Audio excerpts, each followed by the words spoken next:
Bismillahirrahmanirrahim. Assalamu alaikum wa rahmatullahi ta'ala wa barakatuh. Alors, on va essayer de faire une autre leçon sur les cahiers de la leçon pour les sciences, niveau CM1. Donc, ça sera la 5e leçon sous le titre « Comment faire la différence entre plusieurs matériaux ». Bien.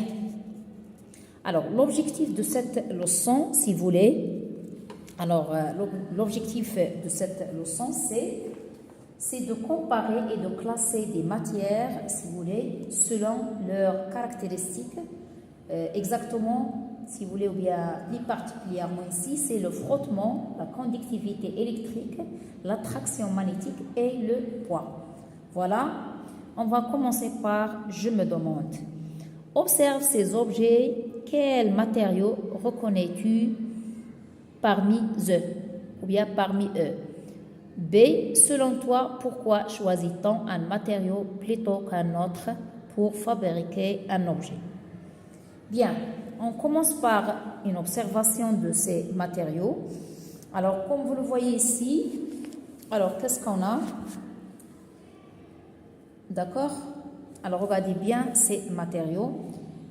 Et il faut noter bien que, ou bien il faut comprendre que lors de la fabrication d'un objet, si vous voulez, le choix des matériaux utilisés est important et dépend de ses caractéristiques. Alors voilà, on va savoir ici. Commençons par une casserole. Regardez ici, on a une casserole en inox. Donc les caractéristiques, c'est qu'il résiste à la chaleur. D'accord? Et on a, si vous voulez, une règle graduée en bois et une autre en plastique.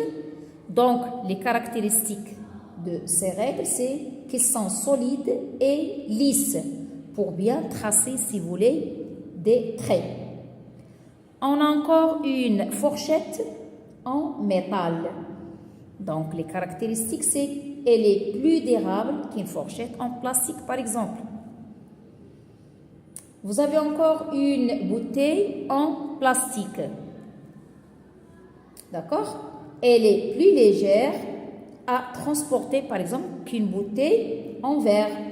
Mais bien sûr, elle est moins durable. D'accord? Mais elle est moins durable. Donc, si vous voulez, elle est plus, si on va parler des caractéristiques ou bien de comparer une bouteille en verre avec une bouteille en plastique avec une autre en verre, bien sûr, le verre c'est plus léger que le plastique, est plus léger que le verre, mais le verre est plus durable que le plastique. Voilà, ce sont des caractéristiques. On a encore une boîte à œufs, les œufs ici. Cette boîte, elle est en polystyrène, si vous voulez. Hein? Cette matière s'appelle polystyrène.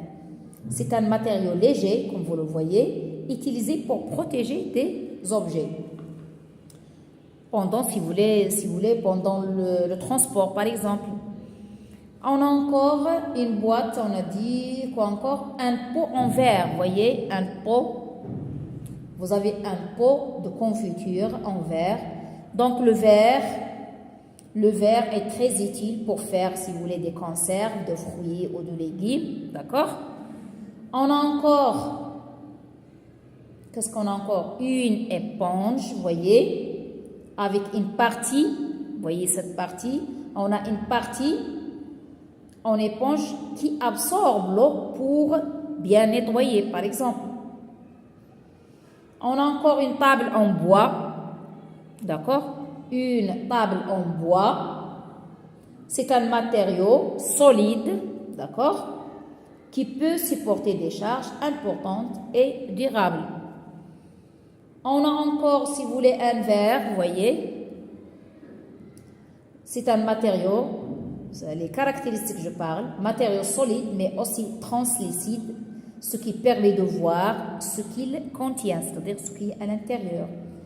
Et on a encore des journaux, vous voyez, en papier. Et le papier est un matériau que l'on fabrique à partir du bois. Vous savez que le papier, on le fabrique à partir du bois. Et enfin, on a un bonnet en laine. Et la laine est un matériau naturel qui protège le froid. Voilà, on a essayé de faire une description et on a parlé des caractéristiques de ces matériaux. Donc, comment classer les matériaux en fonction de leurs caractéristiques? Voilà, on peut les classer, si vous voulez, d'après ce que j'ai dit. Je cherche. Deuxièmement, lis le texte. Le recyclage des bouteilles en plastique. Il existe plusieurs sortes de plastique. Les plastiques transparents, comme ceux des bouteilles d'eau, peuvent être réutilisés pour fabriquer de nouvelles bouteilles, mais aussi des tissus, des laines polaires, etc. Et on a les plastiques opaques, comme ceux des bouteilles de lait et des bouchons, peuvent être réutilisés pour fabriquer de nouveaux emballages ou objets, arrosoirs, canalisations, etc. Tous ces plastiques sont brouillés puis triés avant d'être recyclés. Alors voilà la question B. Réalise l'expérience ci-contre pour séparer les plastiques opaques et les plastiques transparents. Alors ici c'est très simple pour faire cette expérience. Il faut tout simplement découper les plastiques en très petits morceaux, des carrés environ 5 millimètres de côté. Et voilà, lorsqu'on met les plastiques dans l'eau, il faut les immerger, d'accord, totalement, et observer ensuite ce qui remonte à la surface. Donc, on dit qu'ils flottent. Et ceux qui coulent, qui vont rester au fond, comme ici. Bien. Alors, la question, c'est complète les phrases pour décrire ce que tu observes en utilisant les mots flotte et coule. Donc, c'est très simple. On a dit ce qui remonte à la surface, on va dire qu'il flotte et l'autre coule.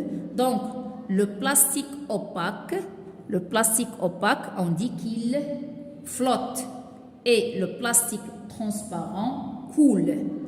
D'accord? Et voilà, on va passer à l'autre page.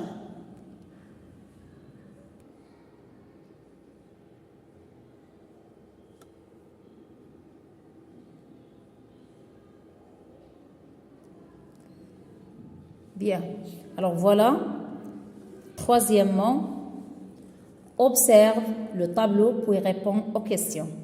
Alors voilà le tableau, vous avez matériaux et vous avez conductivité électrique, aluminium, bois, cuivre, fer, verre.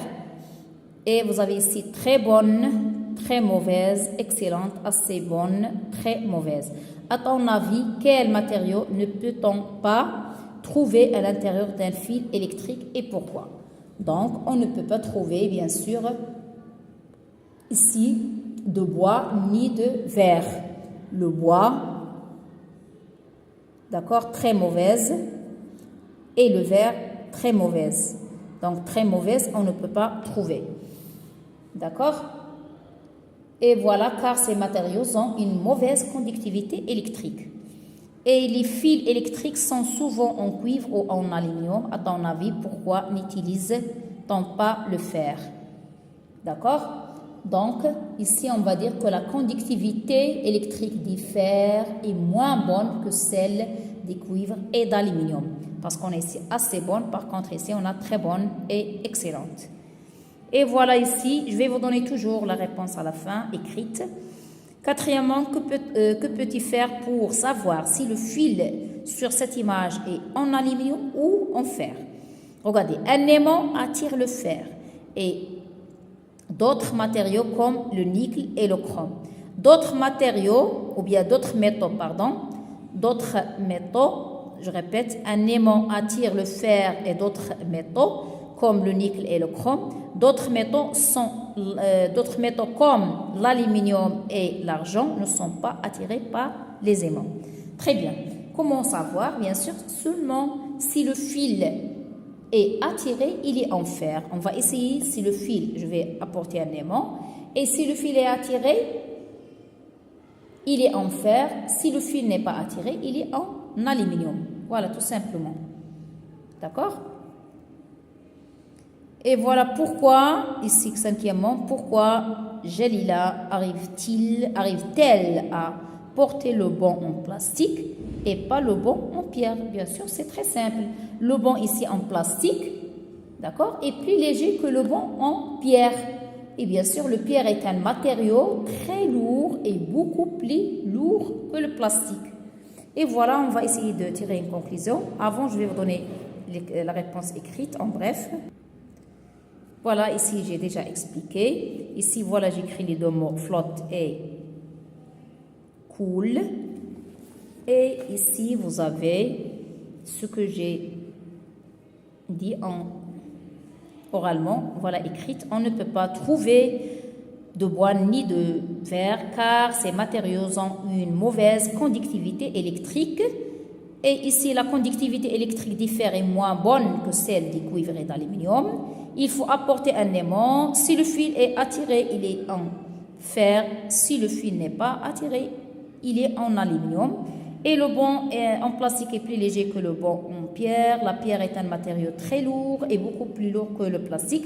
Et voilà la conclusion. J'ai compris que chaque matériau a des propriétés différentes. On choisit un matériau en fonction de ses caractéristiques. Certains matériaux conduisent le courant électrique, d'autres flottent. Certains sont plus légers à d'autres, à volume égal, d'autres sont attirés ou non par un aimant. Voilà cette leçon qui se trouve sur les deux pages 18 et 19.